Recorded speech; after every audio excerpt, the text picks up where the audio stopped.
मुख्यमंत्री भजनलाल शर्मा, पूर्व सीएम वसुंधरा राजे और खुद बीजेपी प्रत्याशी चुनावी मैदान से पहले आज चूंकि प्रचार का अंतिम दिन है, पूरी ताकत झोंकते हुए पार्टी के दिग्गज नेता, आपने एक एक कर सभी को सुना।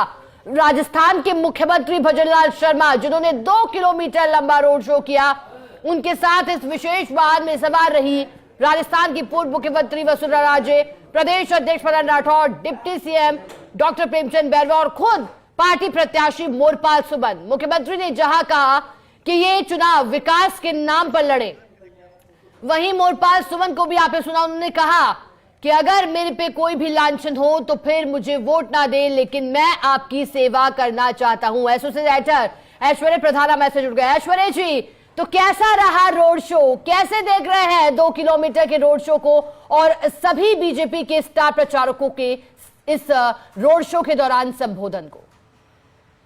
देखिए, यहाँ पर आज का जो रोड शो है वो खत्म हो गया है और एक मैं और अपडेट दे दूं कि मुख्यमंत्री भजनलाल शर्मा रात्रि में ये जिला या विधानसभा क्षेत्र अभी छोड़ चुके हैं, यानी कि यहाँ से रवाना हो रहे हैं और उसके बाद कोटा में मुख्यमंत्री रात्रि विश्राम कर सकते हैं, कोटा या आसपास के किसी क्षेत्र में, क्योंकि हेलीकॉप्टर की विजिबिलिटी यहाँ पर देखनी पड़ेगी। तो ऐसे में मुख्यमंत्री यहाँ की बैठक में संगठनात्मक अन्य मसलों पर जो मंत्रणा होती है वो कर सकते हैं।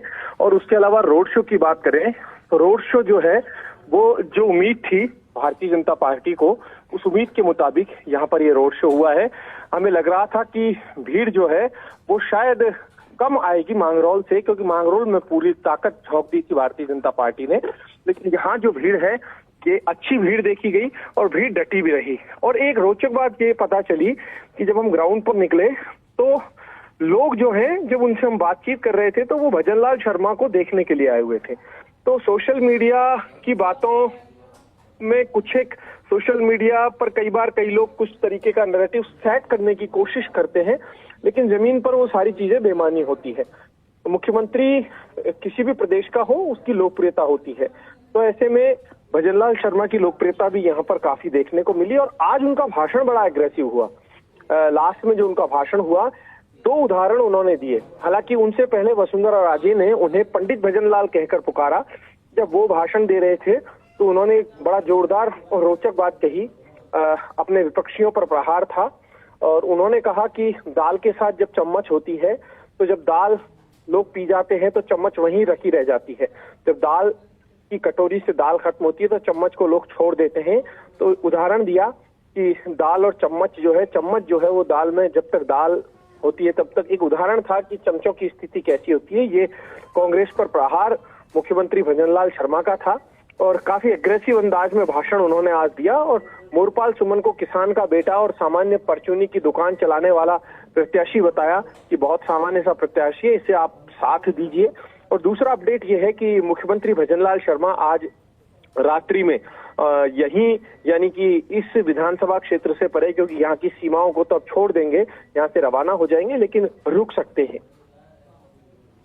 बिल्कुल, जैसे कि ऐश्वर्य जी आप कह रहे हैं और अब जिक्र आपने भाषण का भी किया और काफी रोचक बातें भी मुख्यमंत्री ने इस दौरान कही।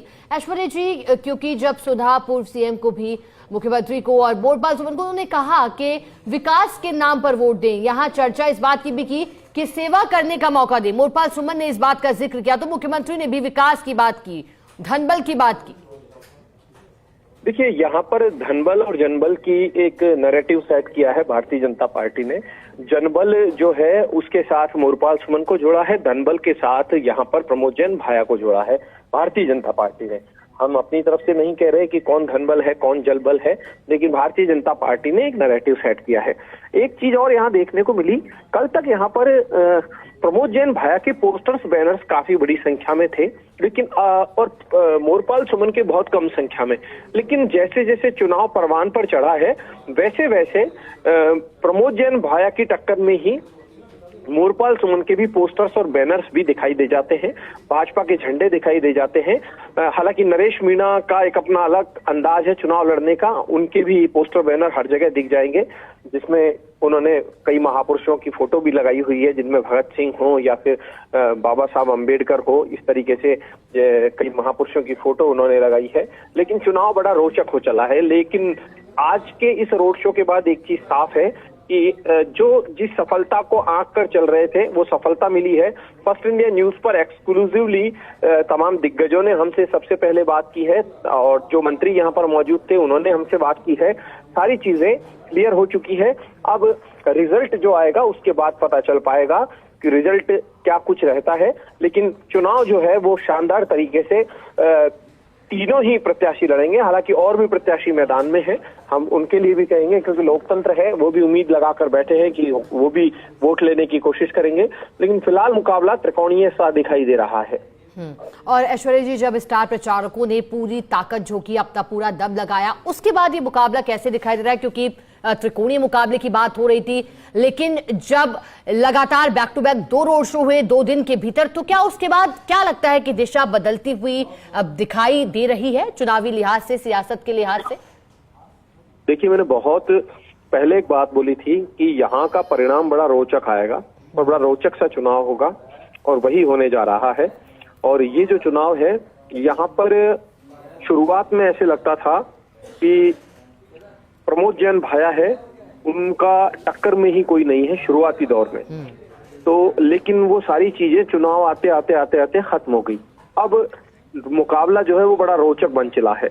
मैं यहाँ पर भारतीय जनता पार्टी कैंडिडेट के लिए कहूंगा कि पूरी भारतीय जनता पार्टी ने जो ताकत लगाई है, वहां पर प्रतिद्वंदियों के इन्होंने भी पसीने छुड़ाए हैं और प्रतिद्वंदियों ने इनके भी पसीने छुड़ाए हैं। चुनाव बड़ा रोचक हो चला है, नेक टू नेक फाइट है। और यहाँ पर नरेश मीणा जो कूदे हैं इस चुनाव में, उन्होंने इस चुनाव को अति रोचक बना दिया है। जो उन्होंने कल भीड़ दिखाई, भीड़ लोकतंत्र में ये नहीं देखा जाता कि कहां से आई है, कौन से विधानसभा क्षेत्र, कौन से गांव, कौन से ढाणी, कौन से खेड़े से आई है। लोकतंत्र में सिर गिने जाते हैं। और जो नरेश मीणा भी भीड़ लेकर आए, वो भी अच्छी खासी भीड़ थी। तो चुनाव बड़ा रोचक हो चला है, त्रिकोणीय मुकाबला यहाँ का हो चला है। और इस मुकाबले में हार जीत किसकी होती है ये अलग बात होगी, लेकिन चुनाव जो है इतना रोचक है कि भारतीय जनता पार्टी का ये प्रत्याशी है, आज कॉन्फिडेंस में नजर आ रहा था, आज थोड़े कॉन्फिडेंस में था। और एक मैं हमेशा कहता हूं कि पार्टी जब ताकत लगाती है तो पार्टी के कार्यकर्ताओं में भी जोश बढ़ जाता है। पार्टी जब ताकत नहीं लगाती, पार्टी जब मैदान में नहीं होती, तो पार्टी के जो कार्यकर्ता हैं वो भी निष्क्रिय से हो जाते हैं। लेकिन आज यहाँ पर इन 2 रोड शो ने सक्रियता काफी बढ़ा दी है। मांगरौल और अंता दोनों में 2 रोड शो हुए हैं और दोनों रोड शो ने सक्रियता इस हद तक बढ़ा दी है कि भारतीय जनता पार्टी के एक बुजुर्ग कार्यकर्ता को मैं देख रहा था जो नंगे पैर प्रजापत समाज के थे। मैंने ऐसे ही उनसे इत्तेफाकन नाम पूछा, मैंने पूछा कि आप यहाँ क्यों आए हो, तो शायद उनको देखकर कोई अंदाजा नहीं लगा सकता कि किसी विधायक प्रत्याशी के या फिर पूर्व में प्रधान रहे हुए व्यक्ति का एक सामान्य सा, एक बिल्कुल अति पिछड़ा सा ग्रामीण जो नंगे पैर चल रहा हो, वो उनका बचपन का मित्र हो। उन्होंने कहा कि मैं मोरपाल सुमन का बचपन का मित्र हूँ और मैं कार्यकर्ता के नाते यहाँ पर चुनाव प्रचार के लिए आया हूँ। तो ये दृश्य जब दिखाई देते हैं, जब बड़े नेता मैदान में कूदते हैं, तो पार्टी के दूसरे कार्यकर्ताओं में जोश आ जाता है। ये भारतीय जनता पार्टी नहीं, कांग्रेस के लिए भी मैं ये बात कहूंगा। बिल्कुल ऐश्वर्या जी, और कह सकते हैं कि अंता की जनता का क्या सोचना है ये तय होगा। 11 नवंबर को मतदान और फिर नतीजे। बहुत शुक्रिया आपका साथ जुड़ने के लिए, जानकारी के लिए।